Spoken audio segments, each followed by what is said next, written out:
Hey there, I'm Georgia. Just before I get into this video, if you didn't already know, I'm going on tour. It's a tour for our Spotify original podcast, Gee Thanks. We'll be going to Melbourne, Sydney and Brisbane. The Sydney show is actually already sold out, but there are still tickets available for the Brisbane and Melbourne one if you would like to check it out. The link is first line in the description. I can't wait to see you and meet you. Thought I would do a little mukbang. Is that how you say it? Mukbang. The other day, I was reading comments on a Tea with G episode in which I explained how I think those speed camera signs are just a waste of taxpayers' money. A lot of people agreed with me. So, you know, I did what most white people do after making one valid point and started thinking I should run the country. So here's a list of things that I would change or introduce if I ran the country.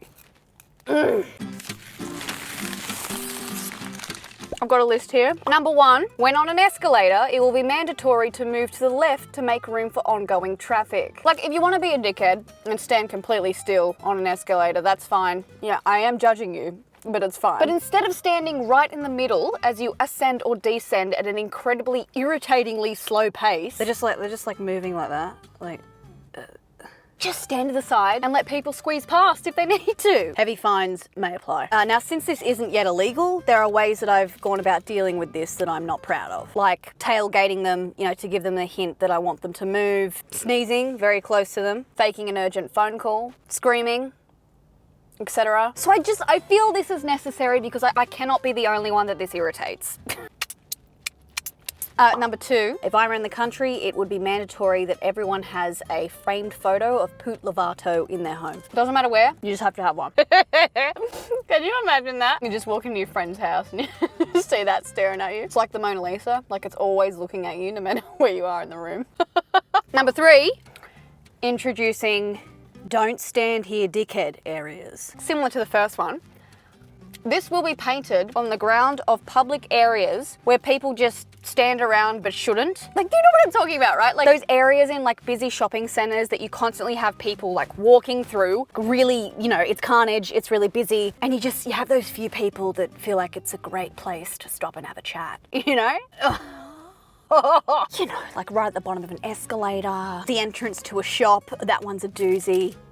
Anywhere it looks like you're in line to order something, but you're not. You're just standing there. In front of the yellow line at train stations. You know, the list goes on. There are just so many dumb places where people think it's a great idea to just stop and have a chat. That's why we made picnic tables, you know? Go across the road and boast about your son's athletic achievements to Jody on the picnic table, okay? Not right at the entrance of a store that has a doorway about this small. Like, just don't stand there.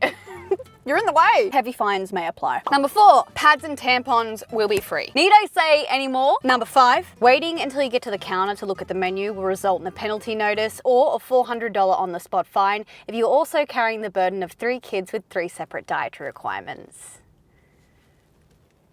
I said what I said. I don't know, that just shits me.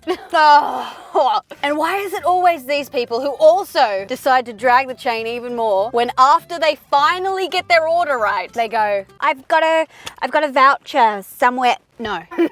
No, absolutely not. And they spend 10 minutes just fanging around in their handbag trying to look for this voucher. Like, you've already held up the line by 20 minutes, love. For that, I will double the fine. $800 on the spot for fanging around with a voucher. Number 6, elderly people's cars must have auto off blinkers. There is literally no other reason for this rule to be introduced other than it just annoys the hell out of me when an old person is driving in front of me with their blinker flashing for 2 kilometers. And like the whole time you're just thinking, are they gonna turn? No, they're not. Okay. Oh, are they gonna turn that? No, still no. Oh, why did I put my burrito in the center console like that? Ew, just shoved it in there like it's a cup. You know, sometimes when you turn a corner, like your car doesn't quite turn back the other way enough for the blinker to cancel itself. Well, this happens to old people too, but some old people can't even hear the freaking TV without it being on volume 93. So that blinker could remain on from freaking Anaheim to San Diego and they wouldn't even know. Number 7, out of toilet paper lights on bathroom doors. So basically, public bathrooms will have this like little button on the side that you can press when you've noticed there's no toilet paper left. And it will show on the front of the door. Before you walk in, sit down and drop off your big fat mistake. This will essentially stop a lot of people from having to do the whole like, you know, excuse me. Like this maneuver right here, that is something else. When your hand scoops under that toilet wall, you have hit the pit of vulnerability, my friend. Like we don't ever do that, unless you're asking for like a chip, you know, from someone in the back seat, like, give me one. Can I have one? So this rule will essentially stop people from having to do that, or, you know, the pants up halfway, dash into the next cubicle maneuver.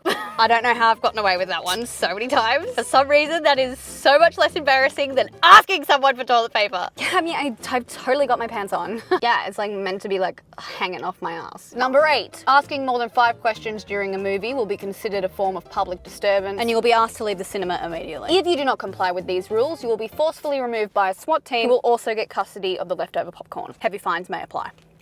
Number 9, blowing out candles on a birthday cake that isn't yours will be illegal. Now, I understand this rule would mostly affect children, but that's exactly why I want to put it in place.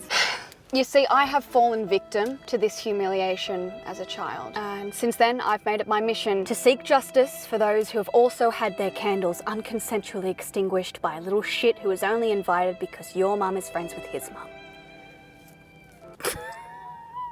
Like, even as an adult, this irritates me. I can't stand it when I'm singing happy birthday to a child, you know? And then when it starts to get to the end of hip hip hooray, you just see this kid with blue sticky shit all over his face, just like leaning over the table, getting in position to strike. And then before you can stop him, candles are out, birthday girl's crying, shit's hit the fan, it is carnage, everyone's running around. And then you just get angry at yourself, like of course, I should have seen it coming. Like, of course it was the Ranger kid. Number 10, introduce FimFaf passes, aka forgive me for I'm a f***wit pass. These passes I can see being very popular amongst Karens. They're basically for people who just don't know how to mind their own business. In what circumstance would I use this, Georgia? Well, I will tell you. So, for example, instead of approaching someone who's just parked in a disabled car park, who may not appear disabled to you, and saying something like, you can't park there, you whip out your FimFaf pass, okay? You show it to them, forgive me, for I'm a f***wit. This way, the person who was once the humiliator has now admitted defeat, you know, they've stepped down off their pedestal, they're thinking about how their words have consequences, and they're also feeling a bit stupid, you know? It's kind of like it's an even playing field now. And then, since the tension has been diffused, there is now an open opportunity to listen and educate yourself, instead of making rude, offensive assumptions about other people's lives.